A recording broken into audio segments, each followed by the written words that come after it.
जरा झूमते फैजान मोहम्मद फैजान मोहम्मद फैजान मोहम्मद फैजान मोहम्मद। हाफिज़ कुरान के लिए हुफ़ाज़ इकराम के लिए शायर क्या लिखते हैं, हर दौर में बातिल ने बहुत जोर लगाया, हर दौर में बातिल ने बहुत जोर लगाया, हर दौर में बातिल ने बहुत जोर लगाया, हर दौर में बातिल ने बहुत जोर लगाया, लेकिन न बुझी मशअल कुरान मोहम्मद। हर दौर में बातिल ने बहुत जोर लगाया, लेकिन न बुझी मशअल कुरान मोहम्मद।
इस्लाम की अज़मत को उमर ने बढ़ाया,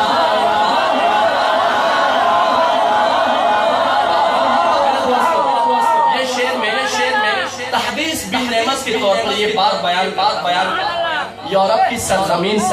जब ये कलाम पढ़ता और खुसूसी तौर पर जो अभी शेर पढ़ने लगा ये शेर जब पढ़ता हूँ वहाँ के मुसलमान तड़प जाते हैं, मचल आखिर क्या है इस शेर में, तवज्जो फरमाइएगा। इस्लाम की अज़मत को उमर ने बढ़ाया, इस्लाम की अज़मत को उमर ने बढ़ाया, हर मुल्क में फैला दिया फरमान मोहम्मद।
हैदर की शुजाअत हो के हमज़ा शाह, हैदर की शुजाअत हो के हमज़ा शाह, हैदर की शुजाअत हो के हमज़ा शाह, दोनों में